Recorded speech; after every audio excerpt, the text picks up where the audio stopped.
Welcome to Kitchen Table Finance, the podcast where we serve up bite-sized pieces of financial advice to simplify your money and your life. Hey Dave, how you doing today? I'm doing great, Nick. How are you? It is great to be back and closer to sea level for sure. Yeah. You left us here to fend for ourselves last week. I think Cole and I did okay though. Nice. So, yeah. Love that.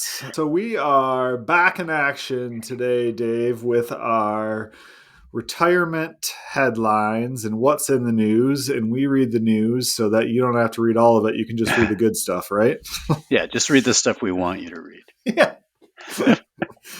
So we're going to dive right in today because we have a ton of articles. I think January must be like retirement month at a lot of these publications because they were just coming fast and furious. We even had to make some cuts to our list here. So I know. So in true kitchen table finance fashion, we're going to start with an article from the Wall Street Journal talking about retirement consulting and consulting in retirement. I grabbed this one, and it comes up fairly often when we're talking to folks in their pre-retirement thinking. Coming out of a professional job. Well, maybe I'd like to work part-time without all the responsibility. And a lot of times that boils down to some kind of consulting gig in whatever you already have expertise in. Pretty good little article with some couple little takeaways that I definitely want to share with clients. They talk about, preparing well before retirement. If there's certain certifications you should have, or just building certain networks, or planting the seeds of the idea that, hey, this is what I'm looking to do in retirement with people that may be a good fit for those services. Mm-hmm. They suggest that you go all in and be professional about it. Don't just, make it a business and treat it like a business, or you'll just end up frustrated not doing it. Yeah, I think that's great advice. It's often one of those things, not only consulting, but part-time work that we can, people kind of think about and sort of like this slow progression towards retirement instead of just like going off the cliff. But I like how this article lays it out and just talks about, not doing it as like back of the mind, hey, I'll just start doing this thing, like actually putting some planning and thought into it and doing it the right way. Yeah. Charging based on your experience, not on your time. I thought that's something that I think is true in a lot of businesses like ours, right? Oh, for sure. If you're a consultant with 30 years worth of expertise, you may be able to answer something in 5 minutes what would take somebody half your age an hour and a half to figure out. And so, that's what people are paying you for, not the 5 minutes, but the 25 years you spent learning the answer. Right. So I thought that was pretty cool. And the last little piece that kind of surprised me, I hadn't really thought about, but they talk about if you're coming out of industry, start by trying to get your own company as your client, because they already are going to know what you're capable of and what you can provide to them. And they may be glad not to be providing you benefits and all the other things. So, it can be a win-win. Yeah, I think there's, we're seeing more and more of that where, they don't want to let that 25 years experience walk out the door and try to replace it with, somebody who takes an hour and a half to do something you did in 5 minutes. Right. So that's a good compromise for them in terms of bringing you on, still having that experience, teaching that next generation, but not necessarily just having you walk out the door and be done, right? Yeah. So our next article also comes from the Wall Street Journal and just talking a little bit about some of the basics of qualified charitable distributions, donor-advised funds, just charitable giving in general. December, January happens to be a big time for that as well. And so just some basics on how to think about those things. I want to keep a link to this article because I think, we end up talking about this throughout the year with a lot of people. But the basic premise boils down to, if you're writing checks to charity, you're probably missing out. Yeah. You should be looking at either qualified charitable distributions, donor advised funds, or gifting low cost basis stock, or some other strategy is likely to benefit the charity just as much and do a little bit extra for you at the same time. I think tax planning in general, especially as it relates to retirement, is becoming more and more important. Right? One of the reasons why you and I are going back to school a little bit here, and Amy from our team as well, pursuing a certification in tax planning. Yes. because it just seems to be more and more prevalent as people Well, retire and as the tax code gets more complicated, right? on that topic of the certification, like you and I have talked about for years, like, boy, it'd be nice if there was some kind of deep dive program. And there must be more than just you and me talking about it, because Right. lo and behold, one of the top financial planning education providers has put together that system. So far, so good. We're Uh, just kind of starting out, but we're getting there. So more to come on right. that as the podcast rolls along this year, right? Yeah. Yeah. The next article comes from Barron's talking about retirement healthcare costs and the Fidelity survey. Surprisingly or not to you, Dave, I don't know if you were surprised by these numbers. I'm always surprised by healthcare numbers, especially when they bunch them up into one number. Yeah. But the Nothing average surprises me anymore. According to Fidelity's study, the average 65-year-old retiree can expect to spend $165,000 in healthcare in retirement, more than twice the $75,000 that most Americans anticipate spending. What say you, Mr. Shotwell? The general trends in healthcare, it's definitely not going down. I'm not sure. I didn't dive into how they came up with their numbers for this Mm-hmm. article, but nothing really surprises me. Like, trying to hang an exact number on it doesn't make any sense. Just assume it's going to be a big part of your spending in retirement. That's the main point, and probably more than you realize. The main thing is, the main takeaway for me at least is, like, we have to be aware of these, Mm-hmm. and part of the, I didn't dig too deep into the study either, but $165,000 over a 30-year retirement is $5,500 a year. Right. It Right. doesn't get a good headline of people reading it. Hey, plan to spend $5,000 a year in healthcare costs in Right. retirement. It's like telling somebody what their life expectancy is, right? Right. And so when we tell you the average person spends 165,000, it means there's a whole raft of people spending a lot less and a whole raft of people spending a lot more, and we Yeah. don't know what your actual experience is going to look like. Yeah. It Yep. gives us a starting point, but it's not the Mhm. be all end all. Well, it's one of the reasons why when we help people create their retirement plans, we're always parsing out healthcare costs, because they do inflate faster than Mm-hmm. normal inflation, and making sure we're aware that, yes, those costs, here's like worst case scenario of those costs, and here's how they all inflate Mm-hmm. over time, to make sure we have the ability to account for that. Exactly. Somebody's coming after the 60-40 portfolio again, Dave. It I don't was know about if time. that's I right. think we made it almost 3 months without talking about how the 60-40 portfolio was dead yet again. From Market Watch, they're talking about 100 stocks for retirement, the new study that shows that we should dump the 60-40 portfolio and target date funds in favor of all equities. Yeah. But, we've had lots of conversations around this. Again, a good headline grabbing study.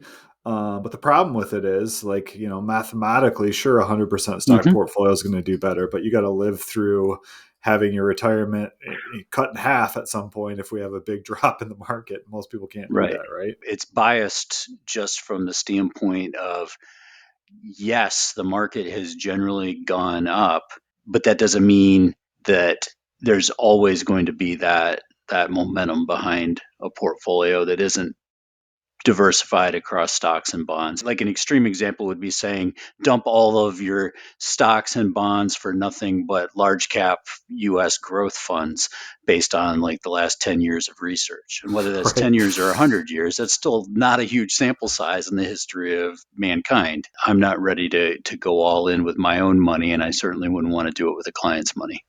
Yeah, well, I always look at these studies and read through them, and I always think to myself, like, what's enough, right? Like, sure, Right. that's going to Well, get you a better, like, is your goal to, like, maximize your wealth over yeah. retirement, Yeah. or is it to live comfortably, be able to do the things you want to do, and sleep soundly at night? Because Right. those are vastly different goals, right? Right. And that 100% equity portfolio, I guess there's some clients that probably would not ever open their statements and not pay a lot of attention, but I can tell you their financial planner is going to have some anxiety. Yeah, right. So I'm not to be pessimistic, but Yeah. we can't be all in. Next article comes from Fast Company. This 1 hour exercise can save you thousands of dollars in 2025. Yeah. It's all around the premise of conducting a spending inventory, which I Hmm. think is a great idea to do once a year. And also, like, removing some of some of the nagging little things that get us to spend our money. Yeah. The big three is to look for things like subscriptions that you might have forgotten about. Pretty obvious. But also, this is a big one for me, unsubscribing from advertising emails and texts. Yeah. Everywhere you turn around nowadays, they want your email address before you can get into their website to see their inventory or whatever, and you end up doing it. And then every day for the next, until you remember to unsubscribe, you're going to get an email from that company showing you all the things you're missing out on. Right. And now it's Don't, not only email, it's text too, because they yeah, figured out you're yeah, more likely to click on a text link than you are an right. email. So remove those temptations from your life. Just hit unsubscribe. Yeah, I constantly find myself looking at like what are the big two, Patagonia. I'm always shopping there, like discounts, and I'm like, I don't even need anything. Yep. Why am I doing this? I just Yep. spent half an hour looking at all Oh, this clothes that I Orbis. don't need. Yeah. Yeah, I'll look at something, and then 10 minutes later, I'll get an email saying, Yeah. you forgot to buy this when you were here. So just unsubscribe, remove the temptation.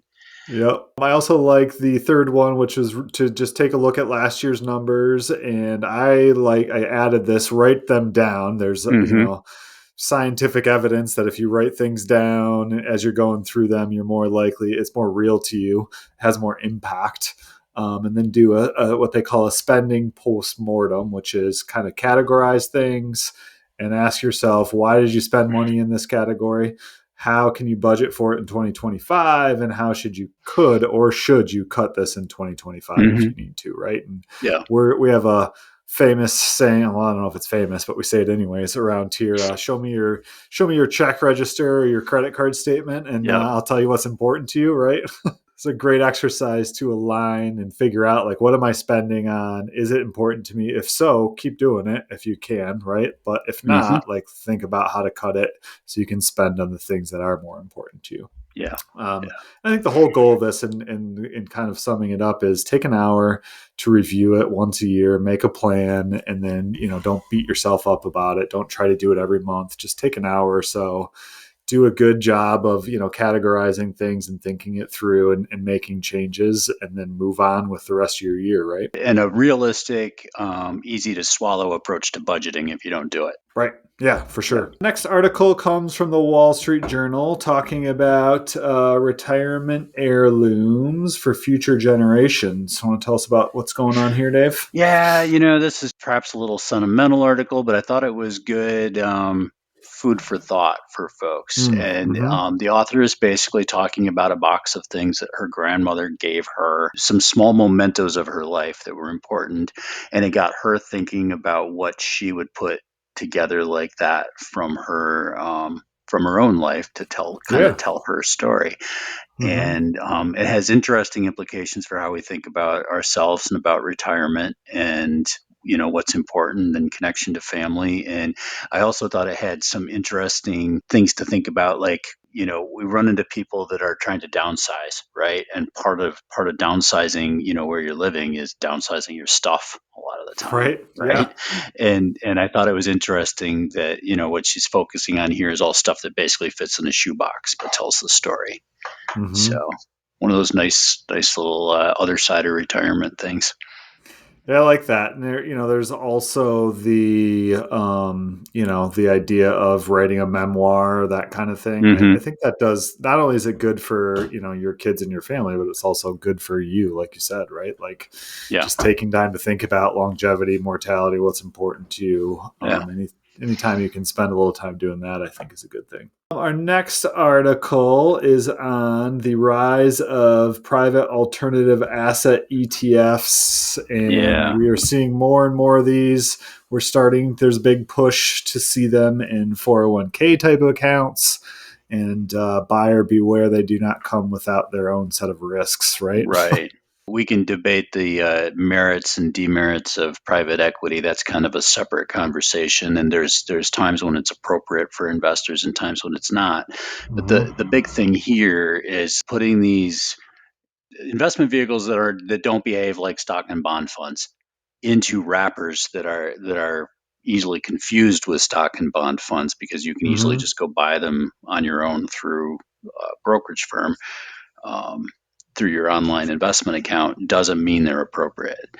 And things you need to think about are liquidity and safety concerns and due diligence. From my point of view, and Jason Zweig, the author of the article, kind of echoes this. There's a reason why there's been restricted access in the past.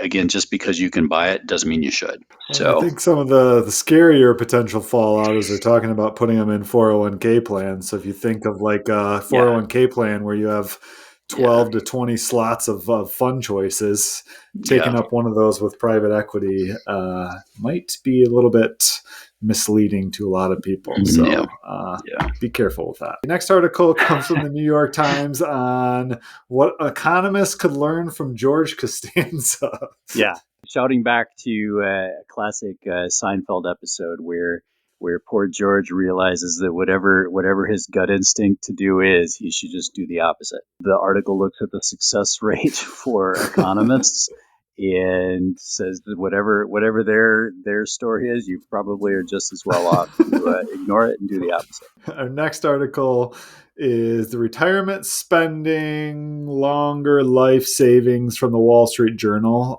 which is an article on studies show that those who spend more report greater retirement satisfaction, yet older Americans live below their means, Oh yeah. which is something that I know we deal with quite a bit here at Shotwell when it comes to Hmm. retirement planning. The fear of running out of money leads more people to miss out on being able to do the things they want to do. Yeah, and I think they're calling it the retirement consumption puzzle. If you look at some of the statistics, everybody's probably heard of the 4% rule, which is kind of like the rule of thumb. You can take 4% out of your portfolio. Without debating the merits of that at this point, the stats say that retirees on average are taking out about 2.1%, which is well below that 4% Right. benchmark. And a lot of it is fear of running out of money, fear of the market going down, fear of needing it for future long-term care health needs. And kind of to sum up, the outcome was to either give yourself permission to spend, or, in my personal opinion, get permission from a professional. Right? I feel like a lot of Yeah, times that's what we do around here is give permission to people to be able to spend more money than they probably would on their own. for Which sure. I think is a really good thing. Our next article is from Yahoo Finance and about what do people regret the most when they retire. Not starting to save and plan earlier. Well, yeah, yeah.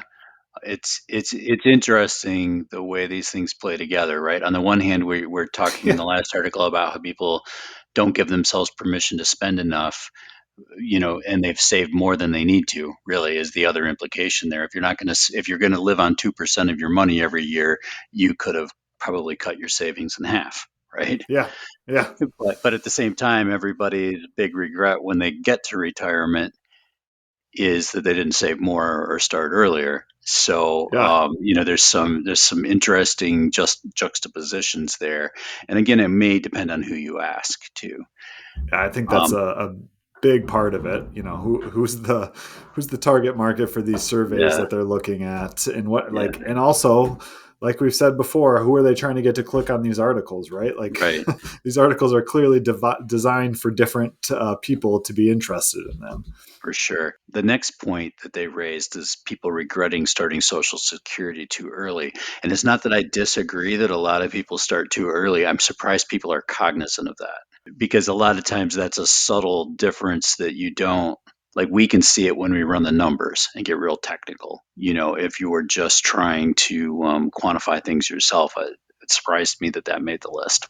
Yeah, and it's also, I think, this next one. Well, the next one is retiring with too much debt, which Hmm. is just kind of obviously you don't want to retire if you got debt out there that you can't really afford when you're working. Right. But the fourth point was no transition planning. So a Yeah. shout out to our consulting one, where Right. people that just all of a sudden stop working one day. Haven't really prepared for that emotionally. This idea of trial retirement kind of thing, I think, goes a long way for people. The good news, however, Dave, is 4 out of 10 people experience increased happiness by retiring. So Yeah. There you Once go. they're That's our there, job around here. Deliver happiness. that's what we do. Got a 40% success rate. I'm in the happiness business. Yeah. Only 4 out of 10, though. To me, that's not what I Yeah, would have well, thought it maybe would the be. other six have the same level of happiness, They right? just weren't going to be happy anyway. Yeah. Our next article comes from Kiplinger on how to secure your retirement paycheck. And it is a discussion around the bucket approach to retirement, Mm-hmm. where you actually have 3 buckets: your conservative cash bucket for emergencies, unexpected things, and then a 15-year income to medium term bucket. Where you look at actually spending so basically planning out the next 15 years of spending and spending that down to zero, so your third bucket, your stock and long-term growth, can continue to grow over that time frame. Hopefully, I think that the concept behind this is it allows you to leave alone your stock growth long-term bucket so that it can do what it needs to do and not worry about the ups and downs, because you got the guaranteed income and you got the cash bucket. So from a psychological standpoint, this does have some merit. I have some arguments with the author on exactly how they, thought about setting this up, Mm-hmm. and also the time frames for setting it up. Wouldn't necessarily be what I would do, but I think the main takeaway for me, at least with this article, is start thinking about how you are going to psychologically change when you stop putting money into accounts and start taking it out, and Yeah. what impact that might have, right? I think that's a good conversation for people to have when they're entering retirement. Yeah, I think you and I had the same issues around some of the details. Neither of us are big fans of index annuities, which he brings up as a good tool Yeah. from his point of view to fund that middle bucket. Yeah, my initial reaction was gross, but if we think about the role that a fixed annuity or fixed indexed annuity or guaranteed income plays for people that don't work with advisors, then I think it becomes a little easier to understand. Yeah. But good thought process behind the psychology of how to divvy up your money. Mm-hmm. Mm-hmm. The 80% rule of retirement, another article from Kiplinger, which just says that and I'm not sure if you've heard of the 80%. Mine was always closer to 75, but the basic premise Yeah. is you can plan on using 80% of your pre-retirement income as a rule of thumb for how much spending you'll need in retirement. And Mm-hmm. I know that we do a lot of budget planning around retirement, so that, we're not just going off a percentage. We actually know almost exactly what you want to spend, or have a really good idea of what that retirement budget looks like as we're Mm-hmm. creating your plan, as opposed to using a rule of thumb. I think the impetus of this article was that you shouldn't be using this because most people spend more money than that, which is contradictory to our previous articles that people aren't spending enough money. Well, So, yeah. This article didn't grab me quite that way. Yeah, the 80% rule itself is just a starting point. It's just a rule of thumb. We use 75%, 80% when we're talking, and where we like to use it is when we're talking to somebody who is usually a long way from retirement, and we just yeah. need some idea of what it will take to replicate their income. My experience, I think you would echo this, and again, this is probably sample bias by who hires financial planners, right? Mm-hmm. Because they tend to be people that spend below their means and Yeah. save aggressively while they're Right. working. So that 75%, if you're maxing out your 401k and living within your means on your net income, you're probably more like 60% to 65% of what you need. And that's, Right. I think that's where, going back to what we were talking about with permission to spend, it's that gap between okay, here's the baseline of what you need, but you really should be spending more or Yeah. can be spending more. It's interesting, but I'm wondering if a lot of that, what we find unusual in that article, is more about, again, who usually hires us and what we see versus the larger picture. I think that's a good point. And it's personal retirement planning for a reason, because it's personal, Hmm. right? Which is Right. why we do plan in the way that we do. We spend so much time thinking about what's important to you and what you want to do, and we build your budget and plan around that, as opposed to just saying, well, most people can survive on 80%, so you should be fine, right? Like, Right. that's if that's fine if you're 26 years old and you got 40 years and you want a starting place. Right. But as you get closer, we really need to hone in on those numbers and think more critically Think about about that. the details. Right. A couple more here, Dave. I love this one, on retirement relocation. Should I choose to retire where my children live? And it Yeah. kind of breaks down and this is stuff, the conversations we have with clients quite a bit, right? And there are some benefits and challenges to that. One of the main benefits being you get to be active in your children and grandchildren's life, right? Hmm. But the challenge is sometimes is, if you become too dependent on your kids, losing your independence, not having your own friends, like there's a lot to be said to that, right? Yeah. Well, and also, I've seen this in a couple instances. You're putting a heck of a lot of pressure on those kids to Yeah, make decisions about where they want to be for the next 20, 30 years, right. And I've had this happen a couple times. Like, mom and dad moved to a place to be near their kids, but son's job changes, daughter's job changes, and now they want to move. Is everybody going to move? Right. Like, how, Yeah. how, so you need to think about what that's going to mean for family dynamics down the road. Yeah, I think the biggest thing that I got of this is have a conversation, right? Like have Hmm. several conversations around like what you're Yeah. thinking, why, what your expectations are, Yeah. so you know what your kids are, because there's a lot of different things that go into that, like you said, right? Your Yeah. kids aren't necessarily going to be in the same place for the rest of their lives either. Right. So, Also recognize they may think they want to right. be there, and that can change really fast when jobs Yeah. change, schools change. Lots of factors there. We're very bad at predicting those kind of things. So 2025, we got a new list of the best and worst states to retire, based on 46 key indicators such as tax rates, cost of living, medical care, and fun. And surprisingly or not, topping out the list is Florida. I keep expecting one of these years it's going to get replaced as Right? it gets more expensive and as other things happen there. But nope, Right. Florida's still number one. Well, and Number interestingly two, enough, yeah, go ahead. Minnesota. Yeah. Our Talk our about polar northern opposites, brothers. right? Yeah, yeah. Like either you're up on the frozen tundra or you're down on the Miami beach. It's one or the Yeah. other, but they're both Yeah. neck and neck for retiree comfort and happiness. Well, yeah. And then rounding out the top five, Colorado, which kind of makes sense to me, and then Wyoming and South Dakota, which my guess is they put a lot of impetus on cost of living, right? Yeah, they do. They do in taxes. And Yeah. I'm circling the South Dakota one and passing that on to my wife, Oh, there you but go. I like somehow I that. don't think she'll see it that way. I'm gonna have my um, dog deliver that to her though. So, yeah, there you go. um, Michigan, number 25 Yeah, on the list. yeah, right We're smack exactly dab in the middle. average, Yeah. which that tracks. Yeah. And then Mississippi, Louisiana, and Kentucky rounding out the bottom three in case Yeah, you were interested. But again, just like anything, it's always in the eye of the beholder, right? I right. probably would not make a decision about where to move based on a list that came out of off the internet. But No, I do your own digress. research. Yeah. Yeah. And rounding out, so our last article today is again from Kiplinger on how couples manage different retirement timelines. And the study goes that 25% of people say they expect to retire with their spouse, yet only 11% of current retired couples retired at the same time.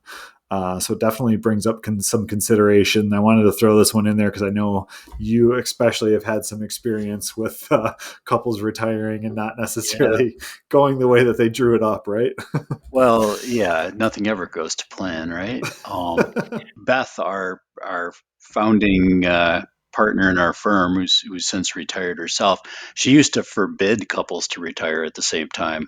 I like You know, that. I was in those meetings. He would say, "No, one of you go, then wait at least 6 months or a year. You need your Yeah. your separate time frames. And Mm-hmm. I think there was some merit to that. Like anything else in marriage, you just got to sort it out, right? Yeah, yeah. There's some considerations as far as planning aspect goes. Nothing crazy that we don't talk about on a regular basis, like health insurance before age 65, Social Hmm. Security, delaying Social Security, and spending. And one of the interesting things that I got out of this was, obviously we call them the go-go years when you first retire, when you've got enough energy and money to go do a lot more things that you do in the front half of retirement versus the back half. And just sometimes if you don't retire at the same time, it leads to a false sense of security when it comes to overspending, because you can do all these things because one of you is still working, where that may be not the case when you're both retired. So just kind of keep an eye on stuff like that. And then, like you said, do you like each other enough, right? There's been a steep rise in what they call the gray divorce of people retiring and Right. not cohabiting together as well as maybe they thought when it was just the two of them and there was no work. And I think a lot of that has to do with what we talked earlier about just being emotionally prepared for that transition, finding things to Right. do, finding your people so you're not just sitting around staring at each other wondering what you've Yeah. done, right? Yeah. It may be more about not being ready to retire than, not Yeah, being happy with your spouse. But for sure. For sure. Well, that was a good list, Dave. Fun yeah. as always. If our listeners out there have any articles they want us to read for them first, we're happy to do so. Send them to us at info@srbadvisors.com. And until next time, Dave. Thanks, Nick. Thank you for joining us for another chat about your retirement and finances. Please hit that subscribe button. You can also contact us at srbadvisors.com or email us at info@srbadvisors.com. See you next time on Kitchen Table Finance. This is a Zedia Media production.